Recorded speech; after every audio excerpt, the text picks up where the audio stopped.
6:45 a.m. This is the Sri Lanka Broadcasting Corporation. The news edited by J. Yogaraj and read by Mario Vijayavardhana. The headlines. The main official ceremony to commence work for the year 2023 will be held at the Presidential Secretariat premises today. A special ceremony will be held at the Prime Minister's office this morning too. The Health Ministry assures that it expects to solve the medicines shortage within the first quarter of the year. The port city is expected to attract $1.5 billion from direct foreign investments. The Railway Station Masters Union warns more than 60 train journeys may have to be cancelled today. The Ministry of Urban Development and Housing decides to continue with the implementation of the housing projects started last year. A haul of medicinal drugs brought to Sri Lanka illegally have been taken into possession with the custody of 2 suspects too. In news overseas, deadly crush during New Year festivities in Uganda. In sports news, Newcastle recall keeper Martin Dubravka from Manchester United loan. The main official ceremony to commence work for the year 2023 will be held at 9 a.m. today at the Presidential Secretariat premises. The Public Administration and Home Affairs Ministry says at all government institutions they have to conduct this program concurrently to the main ceremony. The ministry added, singing the national anthem after hoisting the national flag, observing a 2-minute silence to commemorate the war heroes and others who have sacrificed their lives for the country will mainly be in the agenda.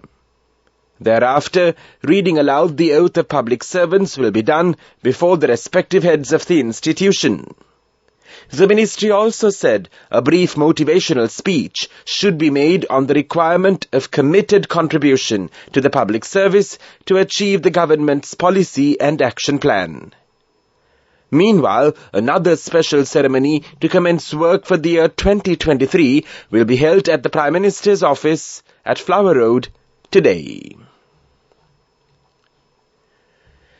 The Railway Station Masters Union warns that more than 60 train journeys may have to be cancelled today. They said they are unable to operate as a result of the vacancies created by the retirement of nearly 500 individuals from staff. The president of the union, Sumedha Somaratna, says that 44 trains were scheduled to be cancelled and it could be increased up to 60 to 70 by today. Office commuters will be severely affected, he said. The union also pointed out that the provision of services by retired employees on contract basis as required has not been accomplished so far. They further stress that if a proper solution would not be provided by next week, they would definitely launch a strike by the 9th of January.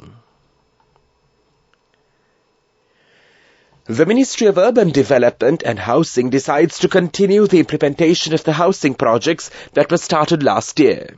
Minister Prasanna Ranatunga instructed the Urban Development Authority to continue with the implementations. The minister has also advised to focus on finding the necessary funds to implement the housing projects without burdening the General Treasury. The ministry said the construction of 1,996 housing units under 5 housing projects for artists and low-income earners will begin early this year. The houses are being built under the Loan Assistance Program of the Chinese government, the ministry added. The Ministry of Urban Development and Housing states that under this project, 1,888 housing units for low-income earners and 108 housing units for artists will be constructed. This news broadcast comes to you from the Sri Lanka Broadcasting Corporation.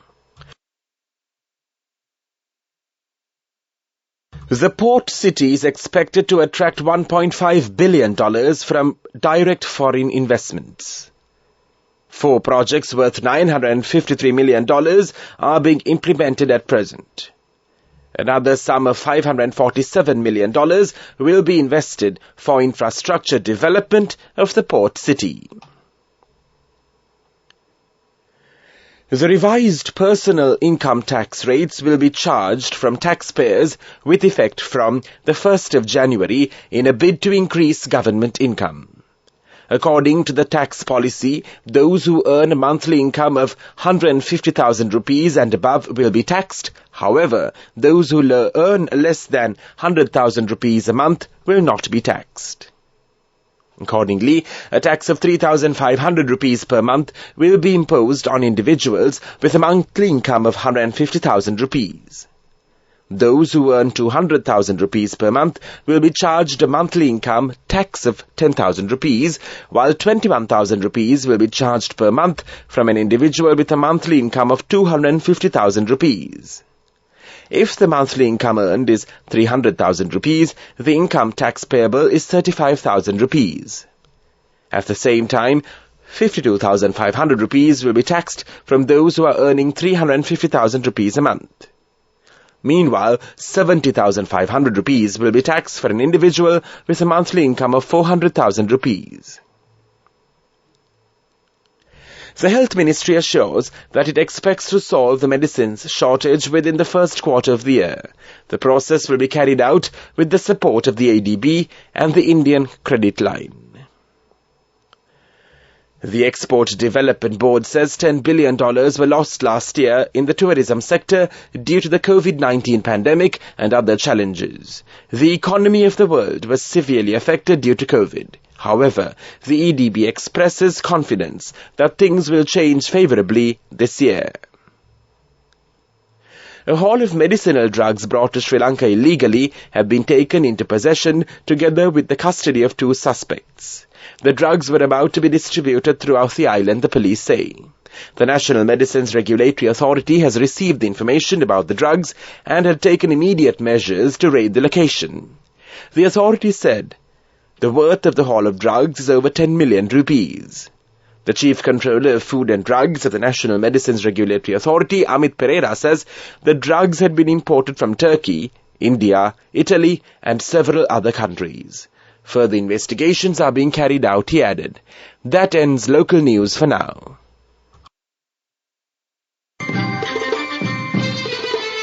The main news story is brought to you by Siddhalepa Vedamahatmya. Prime Minister Dinesh Gunawardena says the government is fully committed to support Dhamma school teachers to take their services constantly. The Prime Minister said all Dhamma schools run amid various issues. The government is fully aware of the matters.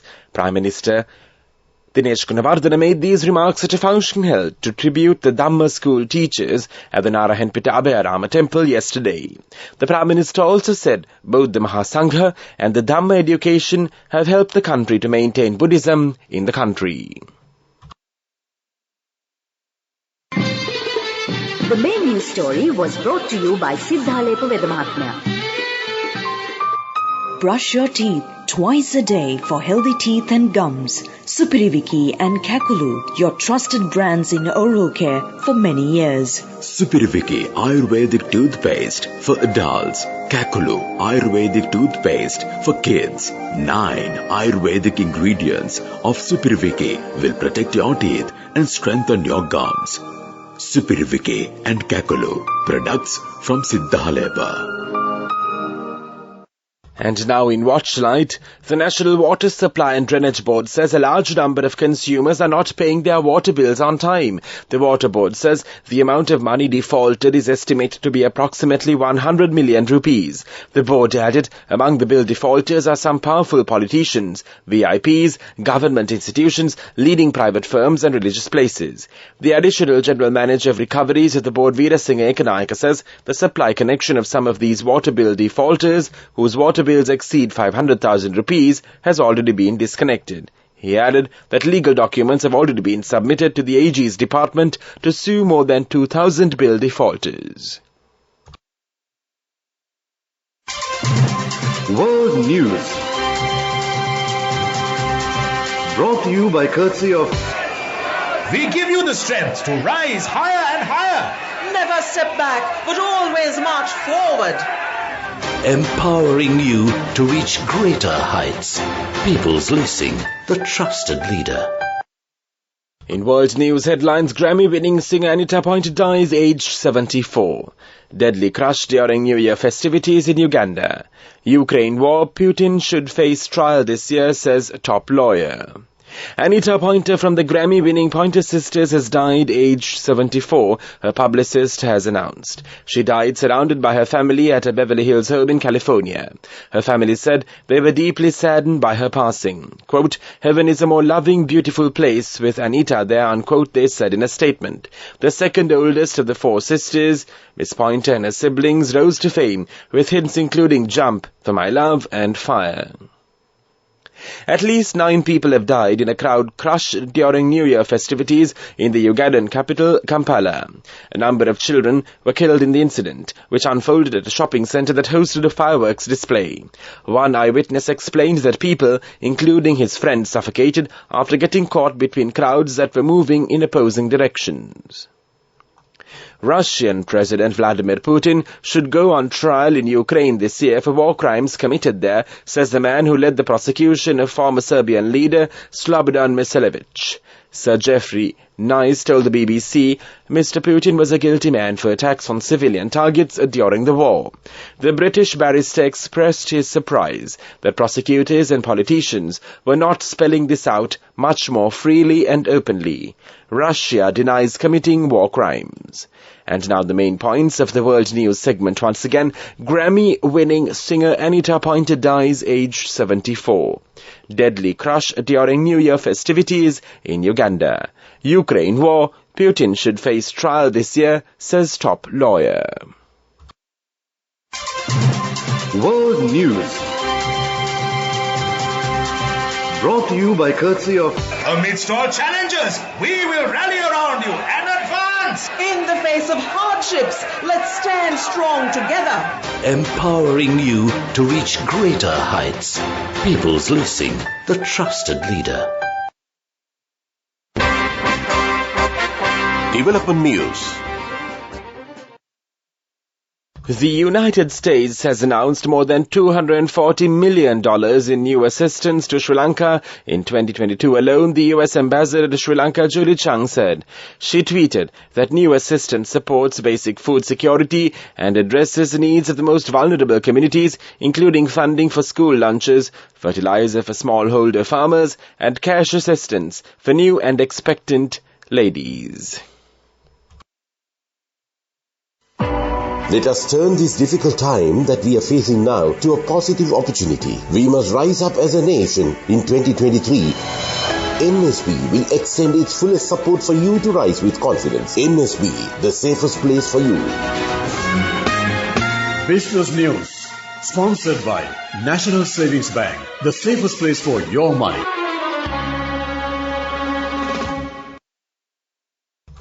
And now in sports news, in soccer, Blackburn Rovers earned just a second win from 6 games to revive their promotion hopes as Bradley Dack's deflected goal saw off Cardiff City. A sticky Wood Park pitch made for tough viewing in a goalless first half. 3 minutes after the break, Dack's shot diverted off Jack Simpson to wrong-foot Cardiff keeper Ryan Alsop.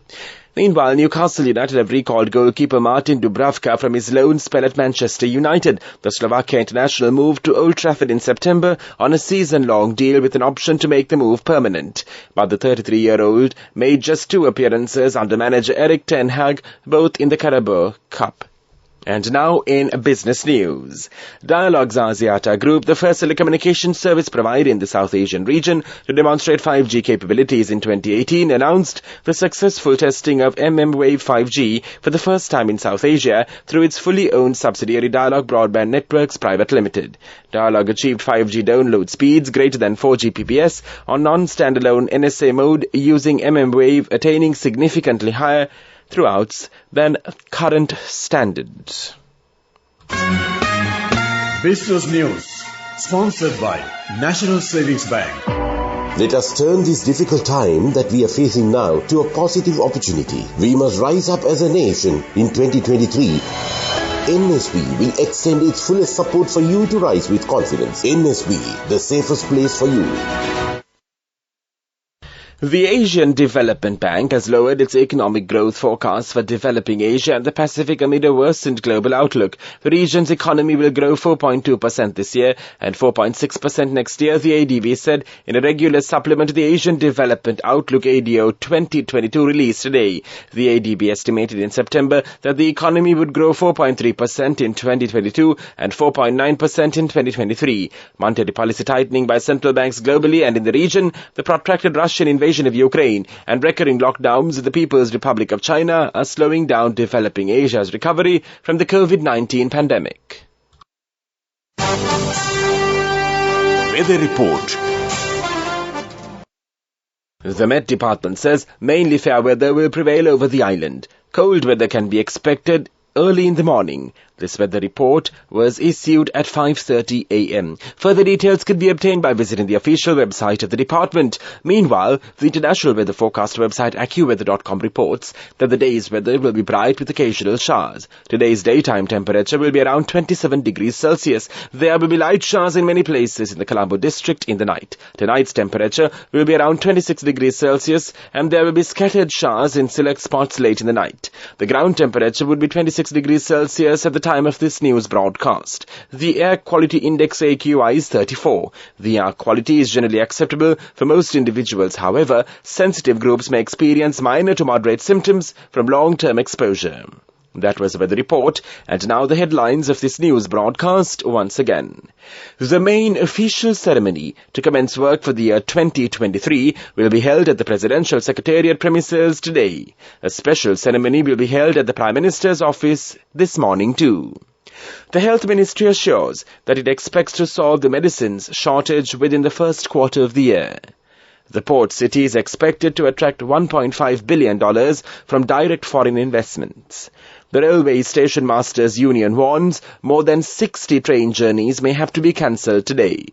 The Ministry of Urban Development and Housing decides to continue with the implementation of the housing projects started last year. A haul of medicinal drugs brought to Sri Lanka illegally have been taken into possession with the custody of 2 suspects. In news overseas, deadly crush during New Year festivities in Uganda. In sports news, Newcastle recall keeper Martin Dubravka from Manchester United loan. That concludes this news broadcast.